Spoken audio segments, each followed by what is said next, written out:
Hello, all, and welcome back to another episode of Movies and Us, a weekly gathering place filled with conversations about movies, stories, and connection.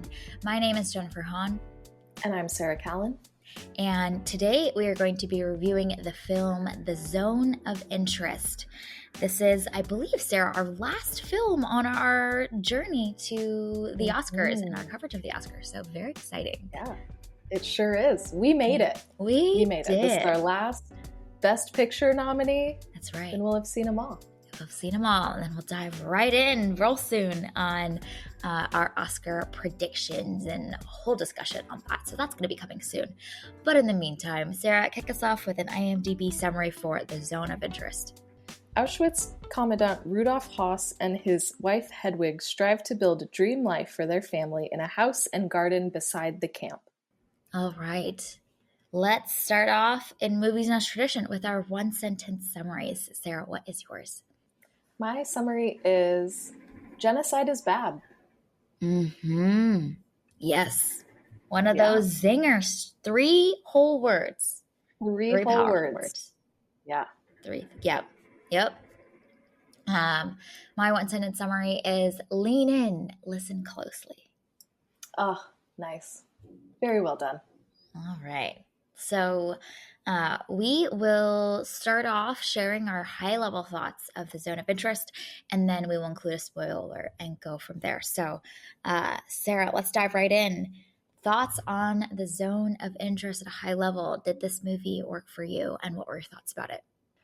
Yeah, I'm really excited for this conversation because I think that this is one of those movies that you need to talk about. Yeah. I wish that I had seen this in a theater. Yes. Yes. Just because with the subject matter and the way that this movie is filmed and like the thesis of the film too, all I wanted to do was like check out and not be in this world anymore. So like watching this at home, I was so tempted to like reach for my phone or like get up and get a snack or like start playing with the dog, like just anything to get me out of this world and get me out of thinking about what this film is forcing me to think about. And so I really wish that I would have been able to see this in a theater because then I would have been in a better place to not give in to those distractions and I would have been more fully immersed in this. But I think what this film is doing is incredibly powerful.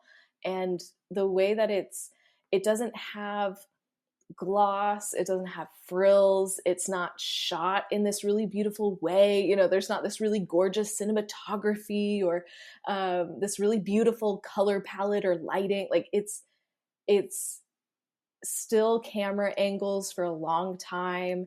It's ambient noises, not a lot of score. It's forcing you to look at some really horrific things, but not actually showing you the horrific things, showing you the people associated with the horrific things and asking you to imagine what's happening. And this is a hard movie to watch, but I think it's really powerful, and all of those creative elements really lend itself to just saying, hey, look at this, confront this, pay attention to this, and not allowing us to get distracted by all of the like fun, frilly things and trying to make this really pretty and palatable. Like the movie isn't interested in that. So I think it's a really hard movie to watch, but it's a really important movie to watch. Yes. I think that's a great description of this movie, which is that it is difficult. It is such difficult subject matter. And I think that this movie really asks you to engage with it in a way that other films, or the slew of films that have covered this subject matter, are lean far more into showing you and throwing you into the experience of what happened at these camps. And this movie is so not on the nose. And I love that about this movie. It is so subtle. And yet those details around the sound design, Some of the little plot details that we see are so subtle, and we don't see what is happening, but the presence of what is happening is so palpable that you have to engage with it. And there's so much kind of like brimming beneath the surface of what we're seeing. And I think that was such a smart choice to tackle this subject matter that's been covered so many times in films, and yet this movie is bringing something new and fresh. It's really engaging us with the culture of this oppressive group, and oftentimes, previous films focus on this collective oppressive culture, and this movie like really zeroes in on just this one family and the internal struggles of this one family, the family drama. They're just day to day happenings. And yet the backdrop looms so large in this film. So, man, there's just such a fresh take that this film has on a piece of history that many people are familiar with and is so important, and also films have covered in an extensive way. And yet, somehow this film is still able to do something different and look at this issue and these events from a different lens. And I was thinking a lot about how exciting it is that we're still getting art that is fresh and exciting and has new things to say and new points of view on something that seemingly has been totally saturated in film history already. So that was really thrilling to me and exciting to me. And then, yeah, I'm sure we'll dive into some of the details of some of the filmmaking choices in this movie. But I appreciate how, yeah, just cerebral this movie is. It's really asking you to engage your mind and think about, okay, I've seen these two shots, and I, as the viewer, have filled in the blanks of what has transpired between those two shots. That's my best, favorite kind of filmmaking. Yeah, this movie really asks you to do work, which is great. We are intelligent film goers, and so we can do that work. We can engage with a movie like this, and I think it's so important to do that. The themes of this movie could not be more relevant today, like with the rise of Nazism, with the rise of anti-Semitism, with extermination of peoples happening around the globe. Like, these concepts that this movie is shining a light on are so important, and I just love the matter of factness of it. It's not it's not making it palatable. It's not making it fun to watch, because the subject matter is grave. It is serious, and I like that this film brings that sense of solemnity to this and just asks you to engage. And I don't know, it's this is another one of those movies where I'm like, this is so important. It's not fun to watch, but it's an important one to really engage with and think about afterwards. Yeah, no, that's so true. And I love your point around this not leaning into trying to make this palatable for the audience. And on the flip side, the film also is not interested in leaning into melodrama. We know here on the pod, that's Mm-hmm. my pet peeve, Yep. when we go straight into trying to get us to engage by like pulling on all of our heartstrings.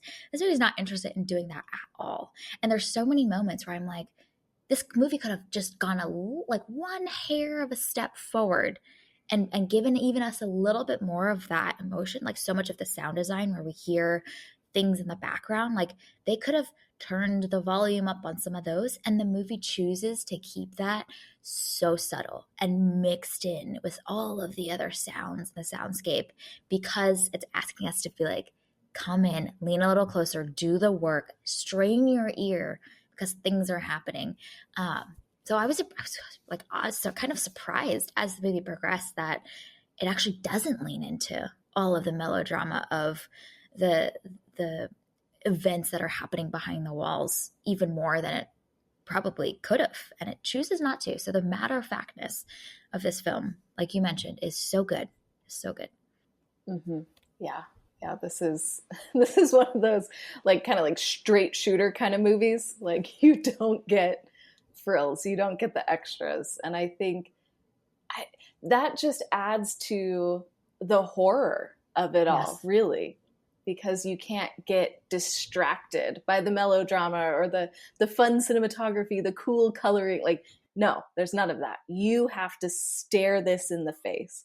And man, there were so many times when I was watching that I would be like, okay, what are they talking about? And then it would hit me what they were talking about, Oh my and gosh, like yeah. the look of horror on my face and like that I felt in my body was just overwhelming. And that happened again and again and again throughout the Hmm. film.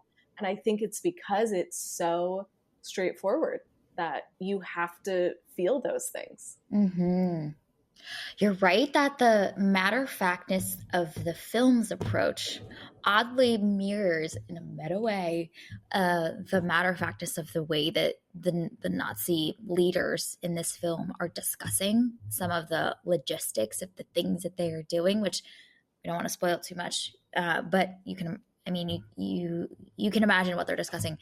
Uh, it was almost like ridiculous. Like there's some moments out of my defense mechanism where I was like chuckling to myself because I was like, they are discussing this with such even keel, like it's just run of business tone, and truly like they're discussing their financial report, like they looking at the data, like the logistics of what they're carrying out, and the just total disconnect that they have from it was like shocking and ridiculous to me. But that mirroring that they have with the matter of factness and then the film has was quite aligned, and there's some really great parallels there. Mm-hmm. Yeah, yeah. There's not a lot of, even with like the characters, we have some moments where there's uh, emotion from certain characters, but that's very few and far between. Like this whole movie is very like buttoned down on every level, and it's very controlled. And I think that I don't know, that made it even harder to watch. You know, I don't know. This thing is brilliant. It's difficult, but it's brilliant. And I Mm-hmm. think it's one, like, I didn't enjoy watching it, and even after the movie was over, I was sitting there and I was like, I didn't like this at all. But then the more that I sat and thought about it, the Mm-hmm. more I realized how brilliant it is and how good it is. So I Mm-hmm. think this is one, even I'm going to be thinking about certain scenes in this for probably like weeks, if not months. And so Mm-hmm. I think this is one that's really going to grow on me the more that I'm able to like sit with it and chew on it and just, I don't know, almost like interrogate it, because there's a lot here. Yeah. Yeah, very much so. Very much so. And one thing that I also appreciate about this film is that it centers on this premise, which is clear what the premise is, and I appreciate that the film doesn't lean on that premise for the whole way through. It genuinely does introduce new concepts and ideas throughout this little mini arc that we go on with this family. I actually went into this film having heard about it from others online and whatnot, around it being more of like there isn't a narrative arc, it's just around spending time with this family. And while I think that is true to a certain extent, I actually think a lot gets uncovered with family members that come and visit and conversations that are had there, and then kind of the internal family conversations and drama that happens within this family too, I think is so fascinating. And this film does go somewhere. It's not a hangout movie through and through from the beginning to the end and relying solely on the premise to communicate its thoughts and ideas. There's a lot of really great lines of dialogue that are so weighty with meaning, that are so intentionally designed. Like all of that, I think the movie continues to keep you engaged and not just leaning so heavily on this premise the whole way through.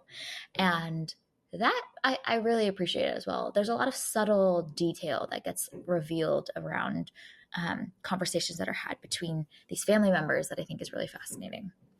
Yeah, yeah, that's a really good point. I think there's it's so interesting. Just I was reviewing my notes before we hopped on, and they're just like these random lines that I've written down, or it's like Yes. a character is doing this one thing, and I feel like each line or each little tiny scene that we see this Mm. character doing this one action contains so much meaning in it. And if you dig into it, you can uncover like multitudes within that one thing. And the film is just stacked with that. Hmm. Uh, Man, it's very, very well done. Yeah. Yeah. It's so good. It's so good. Um, and then one other thing that I want to mention before we go into the our spoiler alert is there's a lot of similarities that I see thematically with the zone of interest and Killers of the Flower Moon, in that we are spending almost all of our time, if not in the zone of interest in this case, all of our time with the perpetrators of atrocities. And the movie kind of aligns us to them without really empathizing with them. So we have this like moral question that is like constantly spinning around in our brains the whole time as we spend so much intimate time with the perpetrators, which is like, how, from a moral perspective, are they so unaware?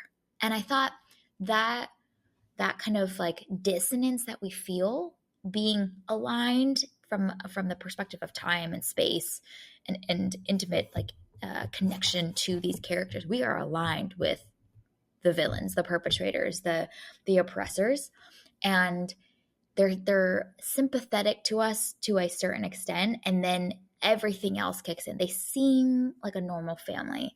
They seem like just a normal dude in the case of Ernest, and yet we see everything, the implications of everything that they're unfolding, and it begs the question constantly throughout the movie, like, how do they not hear? How are they not aware? How are they aware and able to turn a blind eye? I think that like device works really well in both of these movies, and both of the films seem to employ that tactic. Yeah. Wow, that's really interesting. I hadn't compared this with Killers of the Flower Moon, but you are absolutely right. And I don't know. I think it's really important that so many, particularly like white filmmakers, are using framing devices like this to Mm. highlight complicity in certain things, you know, and highlight the horrors that have been committed in the past. Because when we understand those things, you know, we can better understand our today. You know, a historian that I love, Mm-hmm. Dr. Jamar Tisby, always says that like history doesn't repeat itself, but history rhymes. He says something like that. And so I feel like Mm. these types Wow. of movies are so important because we are seeing the rhyming today of what happened at Auschwitz. We're seeing the rhyming today of what happened with the murder of the Osage people. We're seeing that cycle continuing to perpetuate.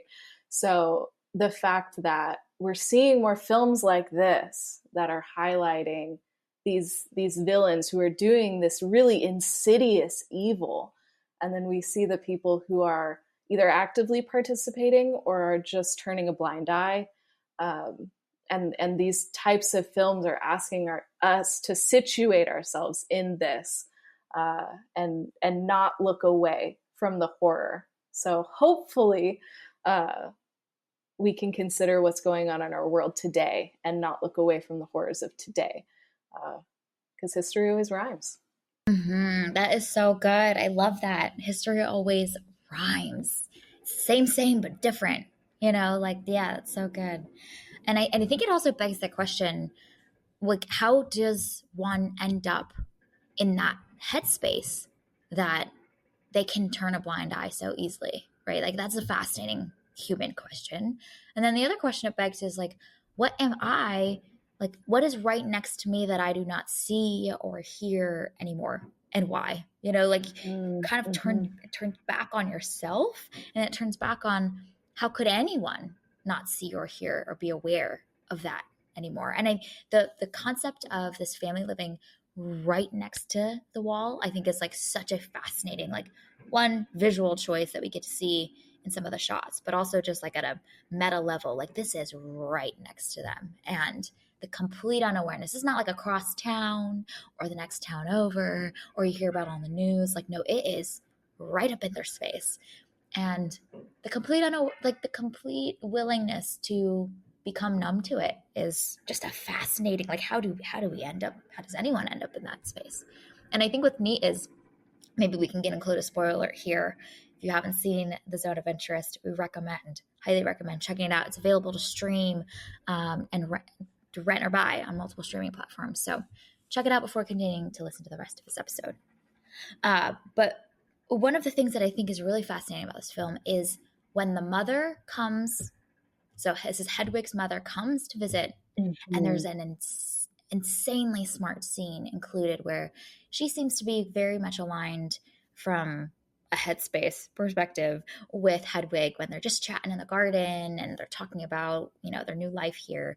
She seems to be in that same headspace. And there's a shot that comes later on when it's the dead of night and she looks out the window and sees what is happening, smells what is happening, experiences it. And you see this brief moment of horror on her face, and the next morning she leaves. And I think it is so important, that character in this movie, because it is clearly articulating that there are those that are still sensitive to what's happening and aware of what's happening.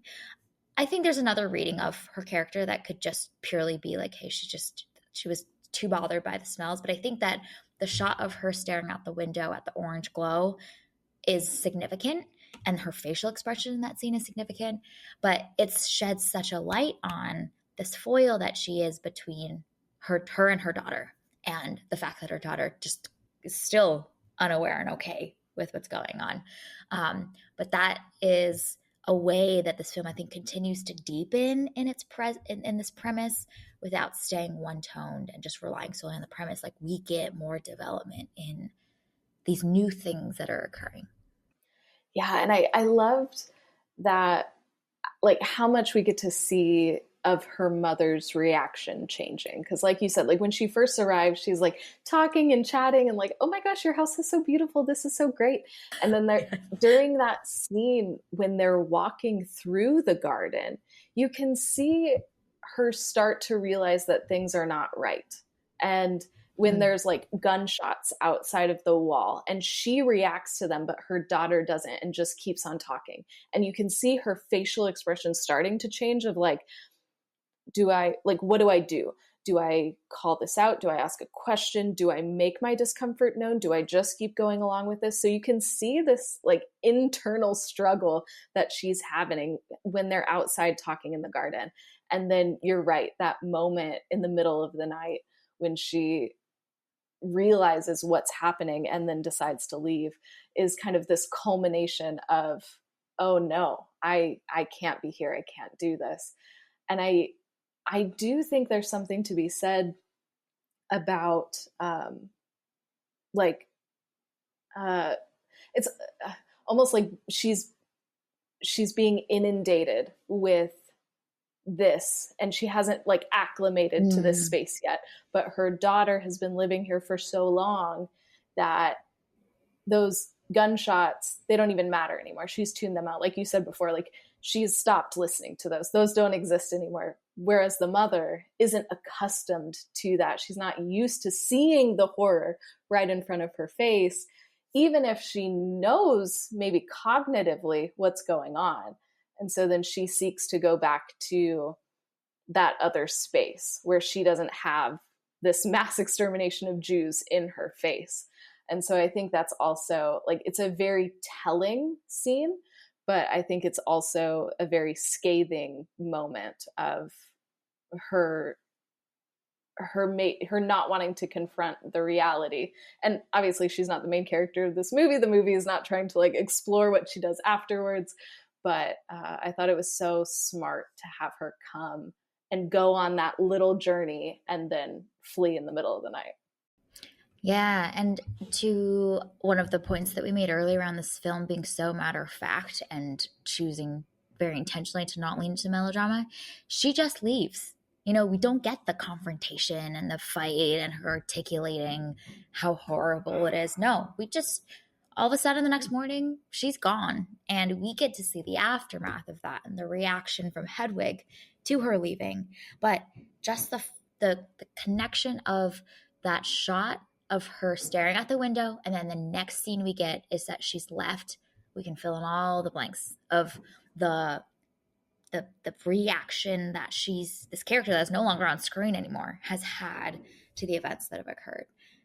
So just this is a perfect example of like we get to fill in and do the work to understand the change of perspective or the realizations that have occurred that aren't being shown. Actually, they are off screen, and I thought that was really, really great.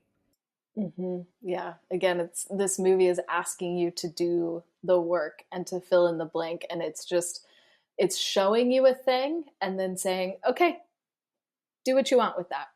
Make Mm-hmm. your choices, like fill in Yep. the gaps." And again, like I think that's so smart because this type of movie you want to disengage with. You want to disassociate and not think about these concepts because they're difficult concepts to think about. But because of the way that it's filmed, the movie is constantly going, "Hey, like I know you want to check out, but put in the work.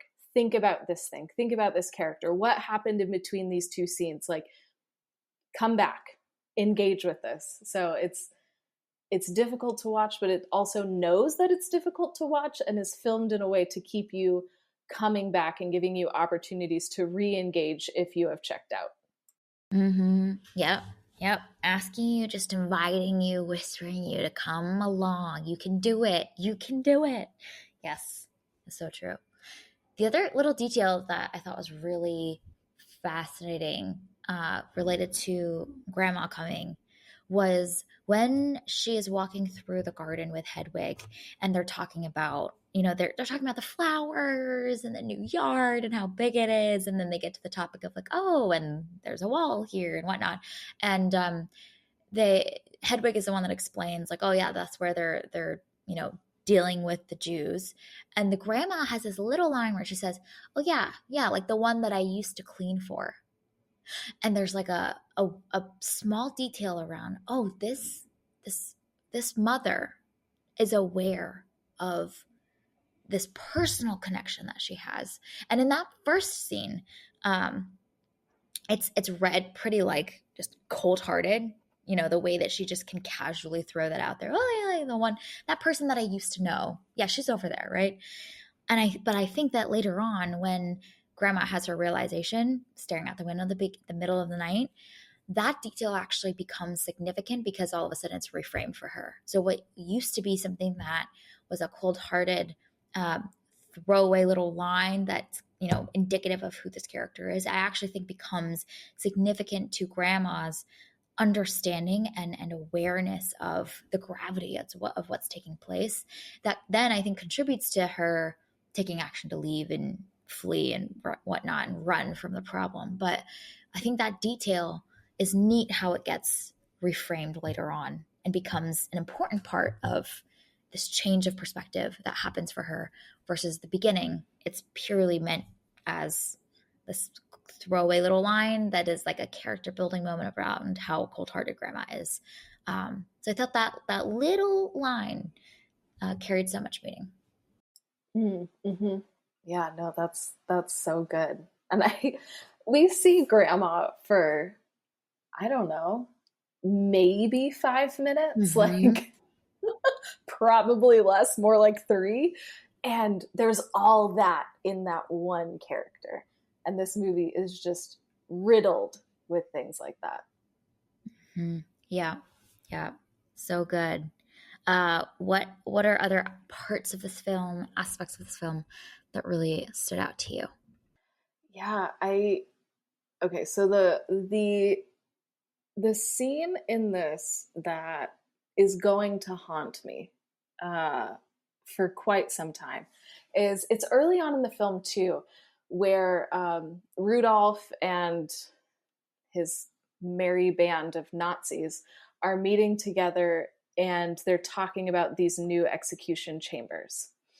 And that whole scene is just, that is going to be just etched in my memory of the efficiency and the matter of factness and their glee at being able to efficiently exterminate people so intentionally. And like the because I I like efficiency. I like innovation as much as the next person. And so like they come in and they have these like blueprints and they're talking and stuff. And I'm like, oh, what do they got going on here? And then it's like, oh no, this is for murdering thousands of people all at one time. And so this journey from intrigue to horror that I went on in that scene, and how it's just like we talked about, it's so matter of fact the way that they were looking for ways to mass murder people. Uh, it's jarring and it's haunting. Yeah, and I think what's neat about that scene is that the the the depth of the realization is like slightly delayed from when the scene begins. You know, like that happened for me too. Mm-hmm. Yeah. And like this maybe says more about me, so revealing for me. But I laughed out loud at that scene for a hot second because I was like, "This is ridiculous!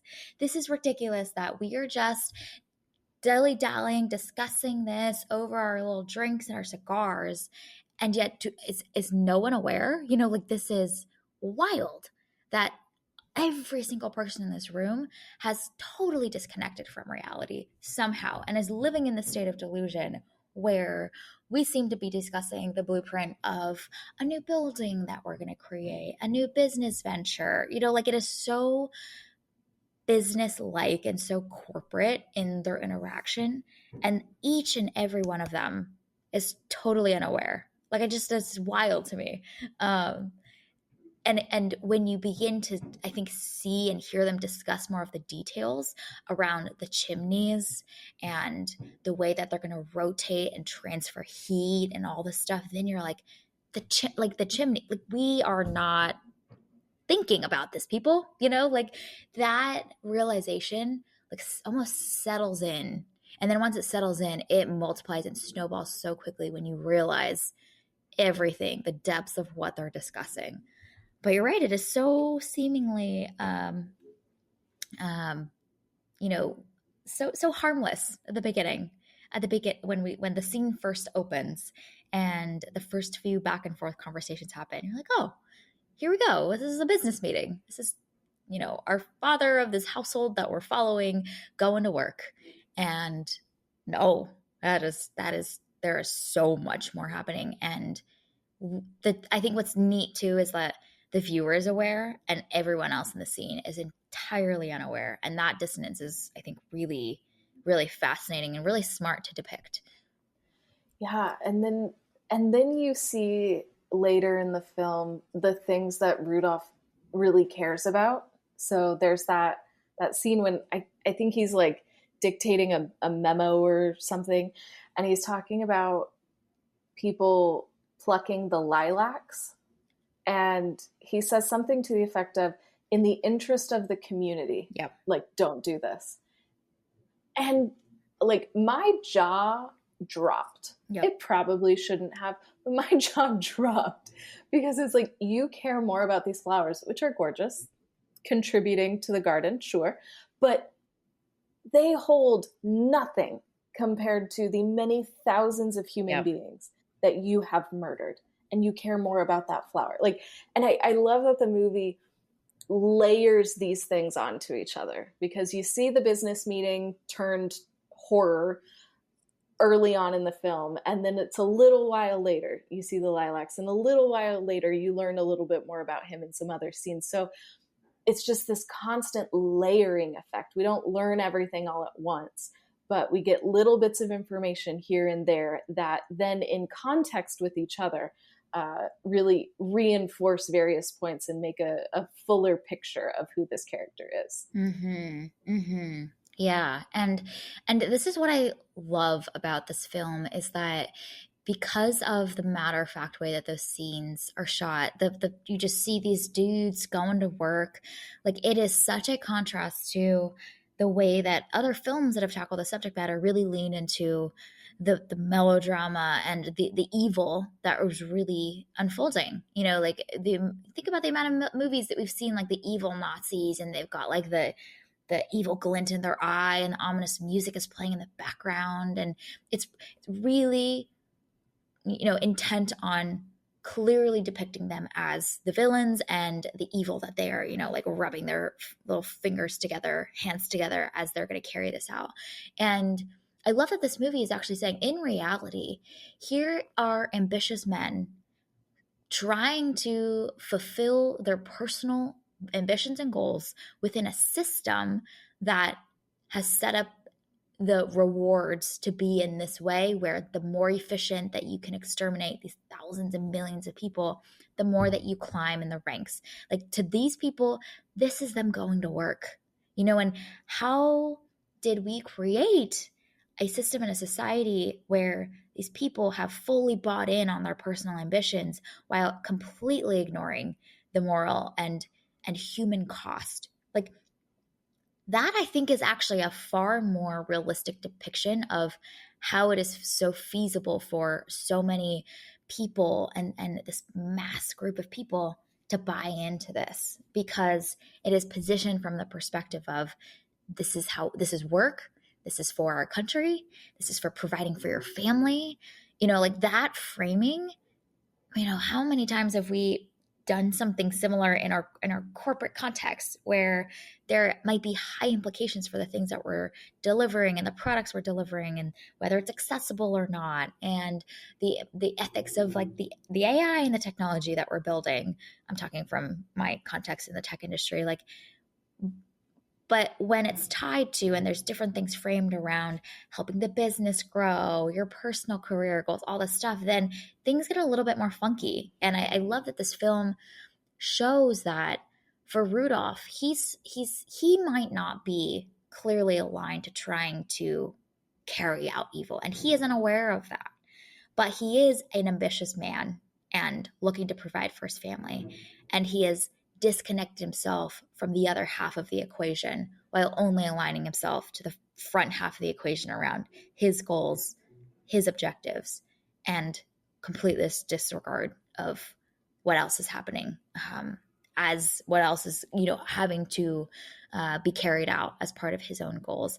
I think it's a much more grounded view, actually, of how this could even all ensue to begin with, versus the Nazi villains that we see depicted in other films that are clearly showing them as like evildoers and clearly aware of the evil and okay with it and, you know, excited about it, right? I think this is a far more grounded picture of how human beings can get swept up in these evil objectives without even realizing it.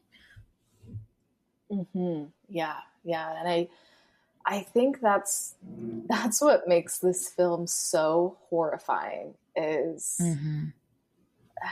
it this it starts out, this is just a normal family, you know, chilling at the river, having a great time, Yeah. tra la la.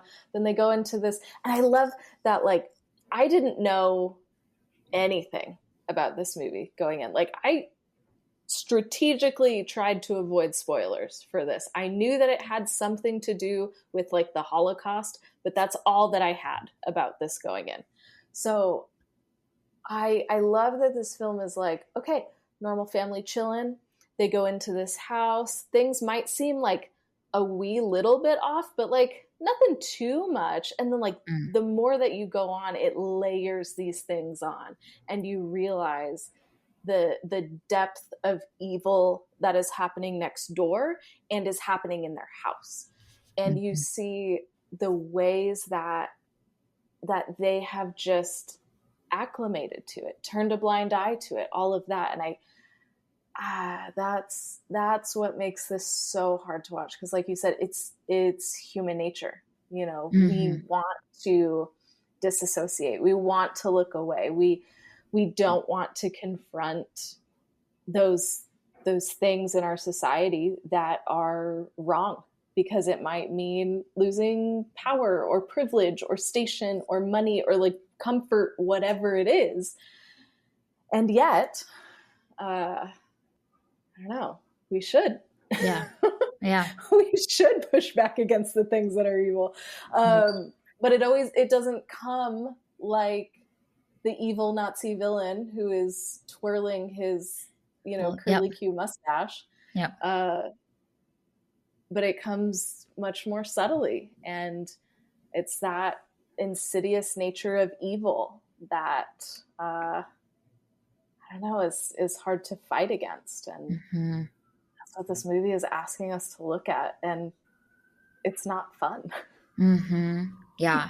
No, it's so true. And I think it comes in optimizing and fixating on your personal ambitions and how they are fulfilled in a system that is ultimately corrupt, and an ethos that is ultimately corrupt. Like, I think it's fascinating in the later scenes how we see how much Rudolph is obsessed with growing his career, and he gets excited Mm-hmm. by the Yeah. fact that this whole campaign around the Hungarian Jews and the 700,000 of them is like in his, it's the campaign is named after him, and he like calls home excited about that because it means that his personal ambitions are getting fulfilled and they're growing and his career is growing, all this stuff, right? But that total disconnect there is just so fascinating. But I appreciate that the film showcases that detail of him being like excited that this thing is named after him, because it further shows just like the total delusion that he's living in. But I think it also is revealing of how much his personal sense of self-actualization is tied into this, right? He's not excited about carrying out mass murder the way that sometimes villains in films are often depicted as. He's excited about his personal ambitions growing and getting fulfilled. And the byproduct is the mass extermination of thousands and thousands of people. But he's not thinking from that lens. He's viewing it from the lens of his personal self actualization. So therefore there's joy and there's excitement in him. That scene is wild and fascinating to me too. Well, and in that conversation when he's sharing about the the operation being in his name, when he refers to the party, he says that he didn't like pay attention to the party. He was too busy thinking about how to turn that into a gas chamber. Oh yeah. And I like that floored me. I Yeah. was like, what? How, I, okay, how did we get here? Like And maybe I enjoy think, yourself, have a glass of champagne, come peruse, on, like crack what? some jokes with people, some fun banter. No, what is Yeah, going on? and so I think it does. I think there's a few different ways to read it, but I do think it reinforces that point that you were making of if he can figure out a way to build more efficient and bigger and more effective gas chambers, then he gets more promotions. Mm-hmm. And that honestly makes me want to puke just a little bit. Mm-hmm. It is this I don't have language for what it is. It's this depth of evil where you've so turned off any sense of morality and seeing people as people, that Yeah. you can do that just for your naked ambition, like, Yeah. and the way that it's not like that's just one little line in that conversation, it's not said dramatically with a zoom in of the camera and a big like musical Yeah. stinger to make sure that you heard this line, like it's just said so matter of factly because that's just what he does. That's Mm-hmm. It's just what he was thinking, no big deal. Mm-hmm. Like I was stuck on that line for a good, I don't know, 5 minutes and couldn't move on from it. And Yeah. this movie is filled with things like that. Like, there's so much to think about with this movie. Yeah. Yeah. No, it's so true. And the other thing that I could not stop thinking about in this film is the number of scenes where Hedwig is out in her garden doing her thing, nice sunny day, and there are just constant gunshots going off behind her. And she is so calm, so unaware, so blind to it. Mm-hmm. Like Yeah. I can better understand. It still does not excuse, but I can better understand the leaders of the party that are completely like the disconnect from what they are carrying out. I think human nature is like we're really good at living in a delusion. But theoretically, that delusion should, like for grandma, get totally the needle in the balloon, takes out the delusion immediately when you hear literal gunshots going off, you hear literal people screaming and crying in the background. Like, no longer can you try and disconnect yourself from what is happening the way that I think human nature is actually quite good at doing when it is somewhere far off in another place and you are signing the contract to like carry the thing out, but like you don't really have the emotional connection or the realization of what's happening. But like to live right next to it and to hear it all day and all night and to have like not been shaken at all by it is that in and of itself for Hedwig as a character is really fascinating to me. And I think that's why grandma coming is significant because it showcases that like this is jarring. Like we are not all crazy taking crazy pills. Grandma seems to be shooken by it. Why hasn't Hedwig?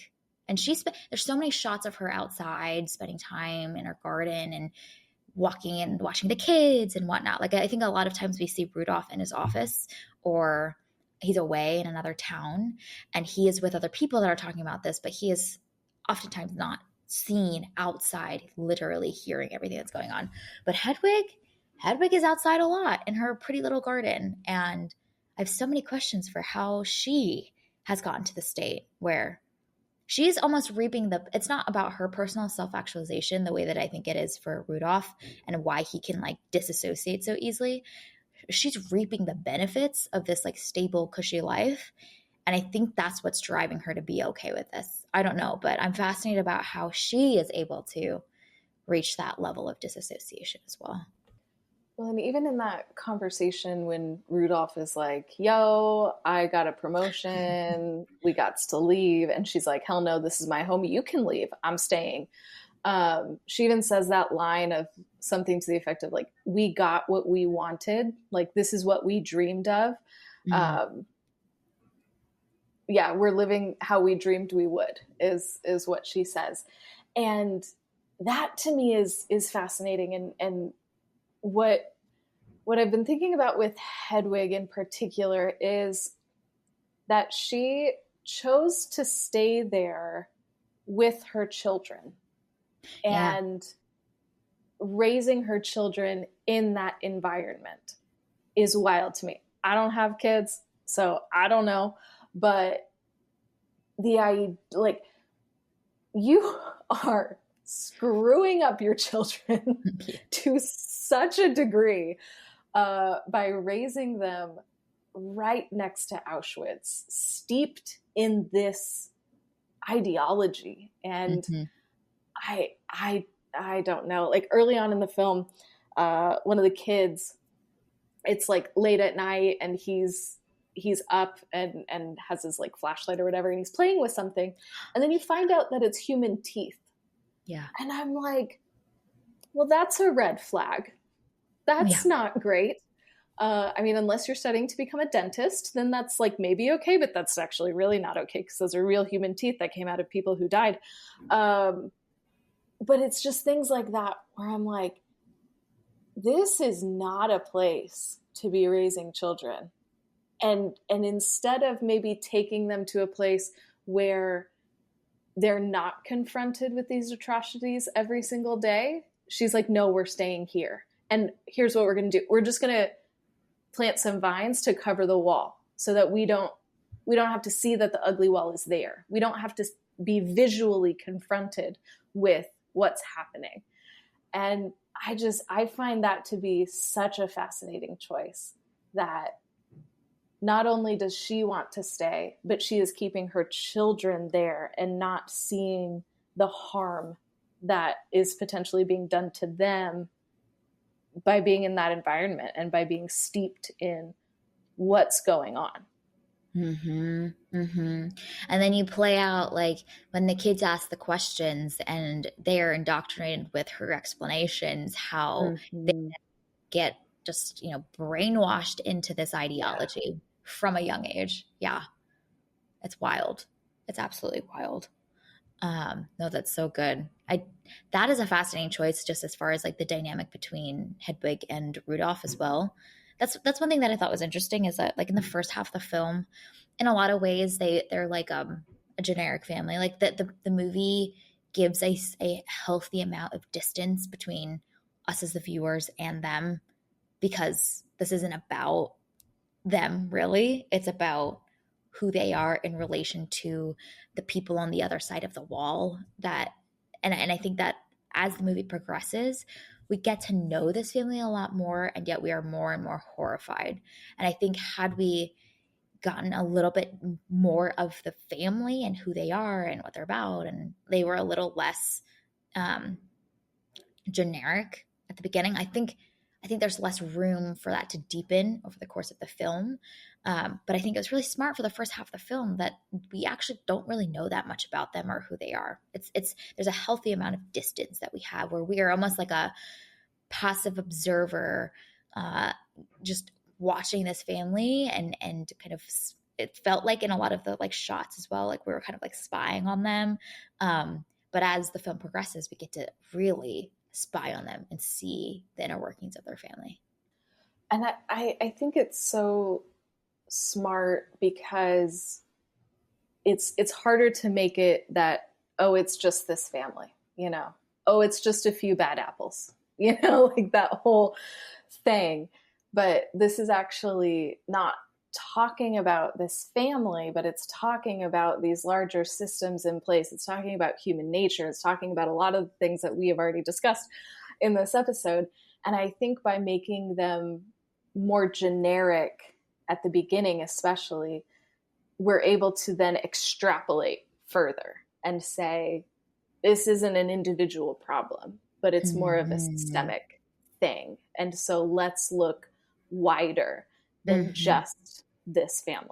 Mm-hmm. Yeah, no, that's so true. I think you're right. One of the risks of zeroing on this one family is that the assumption is that, man, this family is just wild and delusional and crazy and so insidious. But you're right, we get to zoom out a little bit more at the larger systems. And I think those scenes where we see Rudolph at work and then you multiply out like, well, all of their wives are living likely somewhere in this town as well, and hearing what's happening as well, and seeing the smoke from the chimneys, like they are just like this family. So how many of these families are there? Yeah, you multiply it out, the micro and the macro working really well together. Yeah. Yeah. And I love it when a film's able to do that too, because there been sometimes when we've reviewed films and they focused too much on the micro and not enough on the macro, or too much on the macro and not enough on the micro.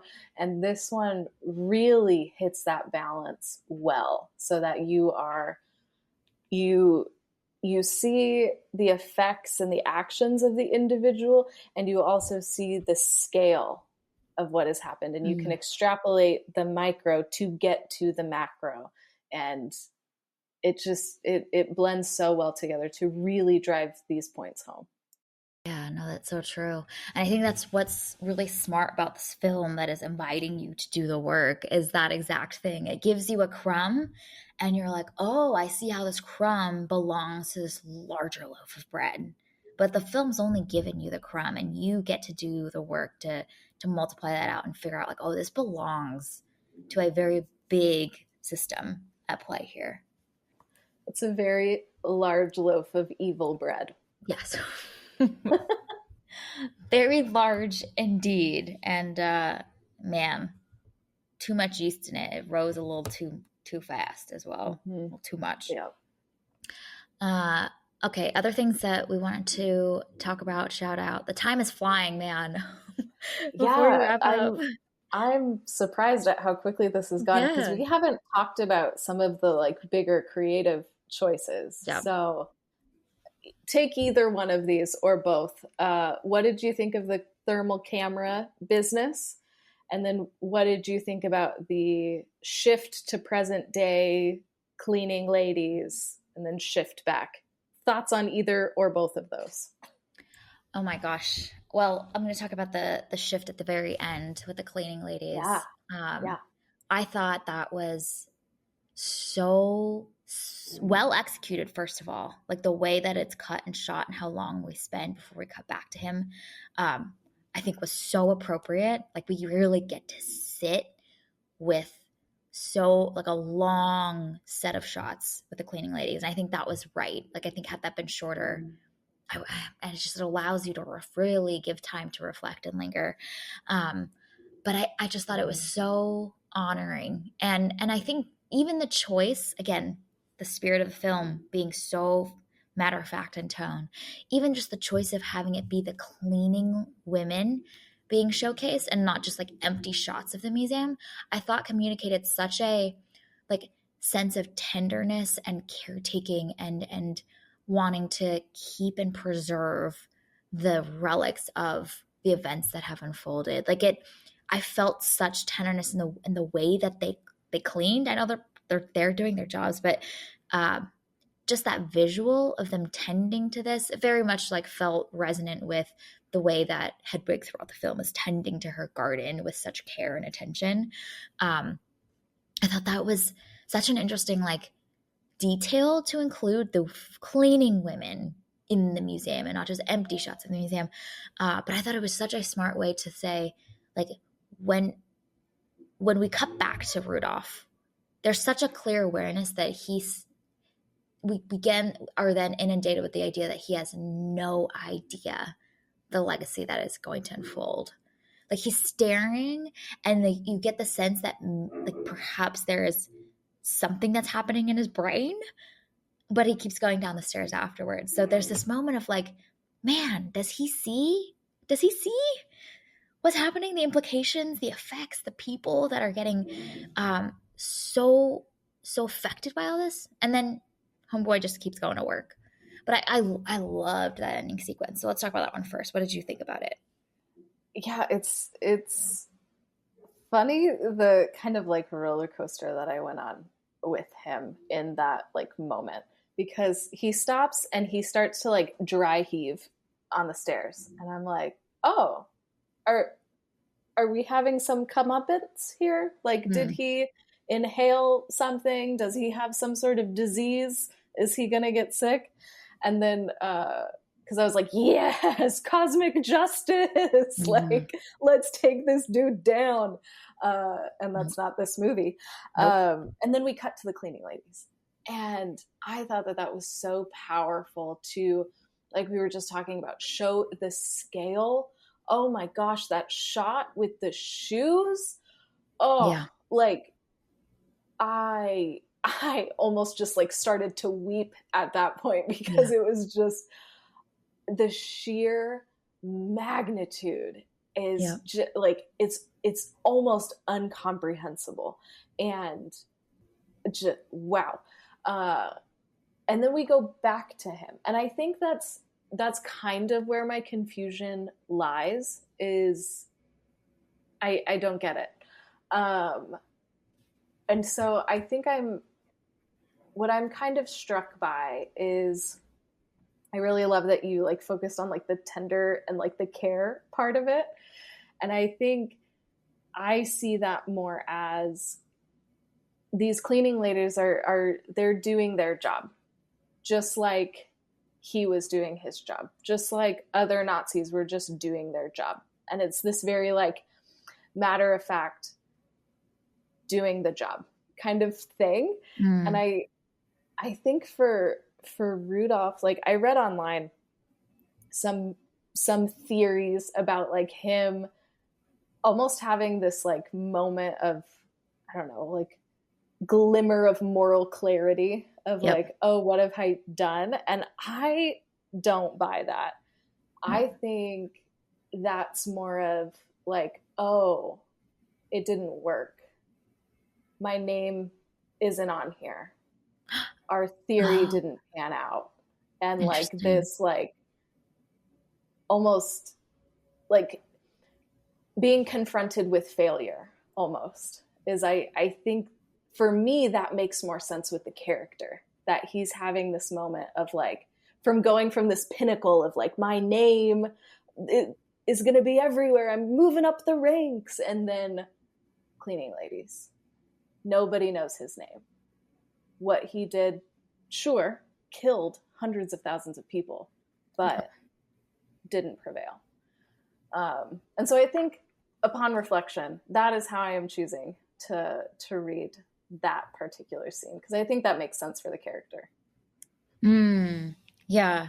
No, that's a fascinating read of it because it's in line with his ambitions that we've seen throughout the film and his fixation on legacy and his ability to affect impact in the system that he's in.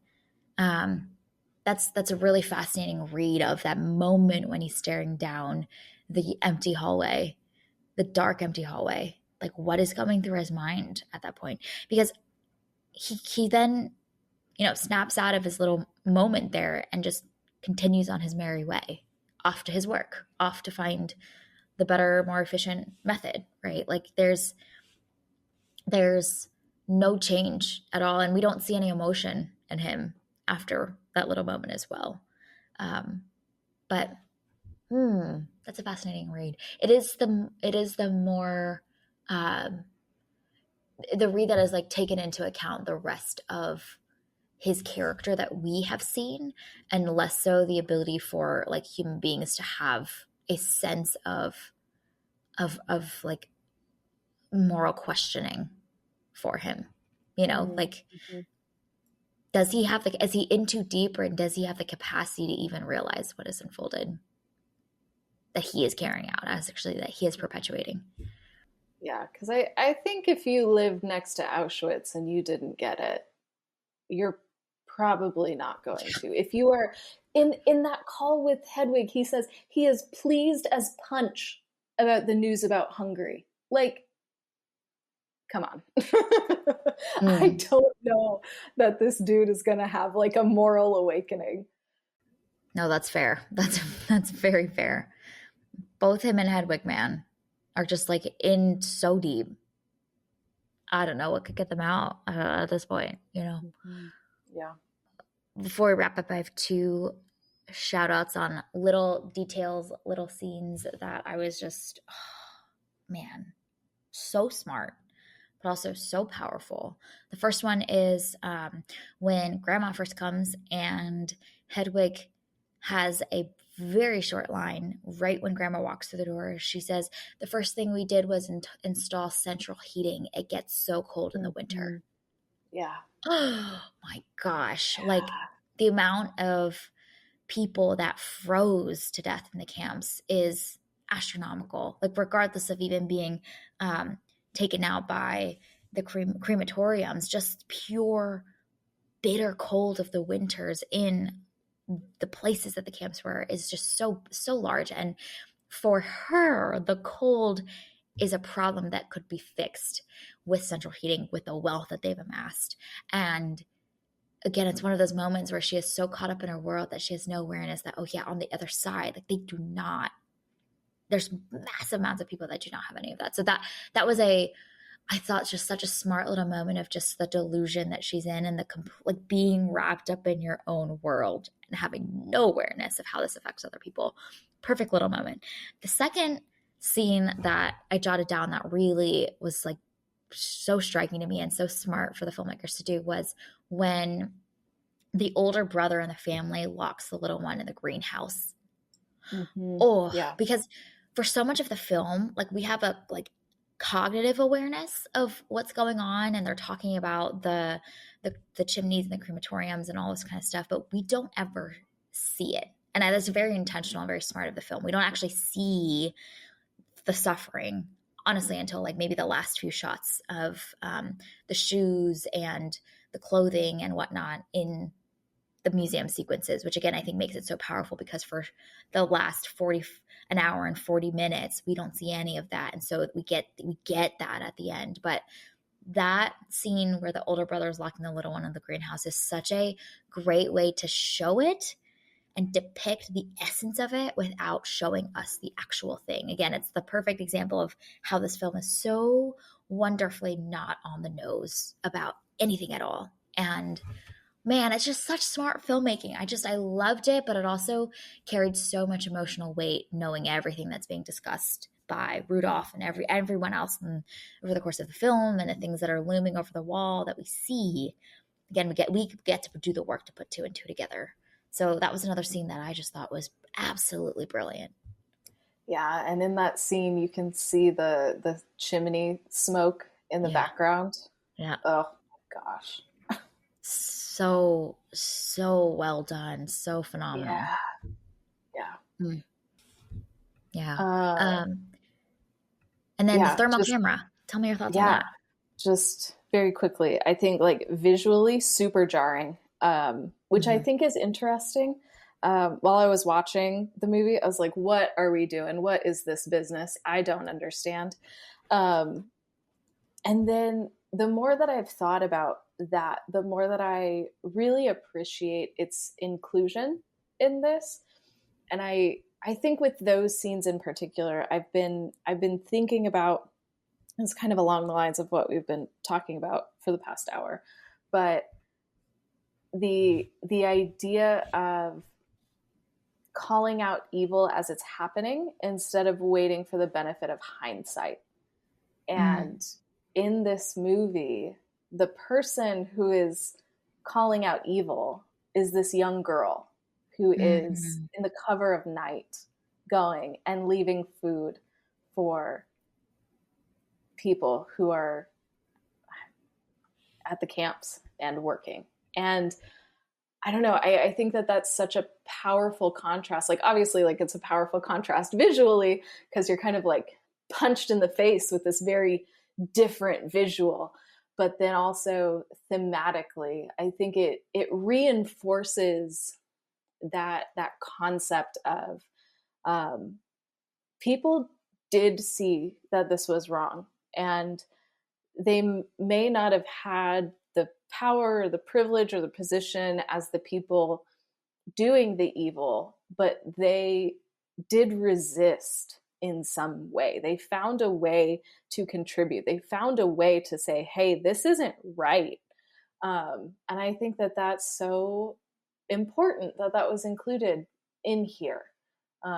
And I love that it was a kid, you know, like, um, and what a contrast to Rudolph and Hedwig's kids, you know, one of whom is playing with teeth, you know. So I thought that that was so smart to include, and also contributes to this larger meaning and all of these things that we've already been talking about. So uh, just well done all around. yeah, no, that visual choice was so fascinating, and I think because we get like a two whole scenes with her before we spend more time seeing her with the thermal camera than we do with the actual, like standard shot of her, and we get to see her face finally. It She almost becomes like she could be anyone, like she could be any girl, and I think it offers the invitation of like it could be anyone that can be resisting in this way. Like it could be you, it could be me. And to not have it be a specific character. And honestly, we don't ever even learn that much about her. I think it offers this invitation of saying like this could be anyone that can rise to the occasion to fill this role. This is a role of someone that needs to go and risk to help and to resist in this way. And it happens to be this young girl that we've learned about later, and we see a little bit of her family. But that invitation of the fact that it is abstracted, like we don't see a lot of her facial features for most of the scenes. She is a, a a white canvas that we can superimpose ourselves or the people that are around us onto, right? Like this is and she almost feels ethereal in those first few scenes as well. And I really appreciate actually that we later get to see who she is, but she's not introduced to us in that way. And I thought that was a really fascinating choice. No, that's so good because like when you even think about, you know, historical heroes, you know, I'm thinking about like Anne Frank, you know, Mm-hmm. Diary of Anne Frank. We've all read that book. And it's so easy to like make her into this angelic figure, this Mm-hmm. larger than life person.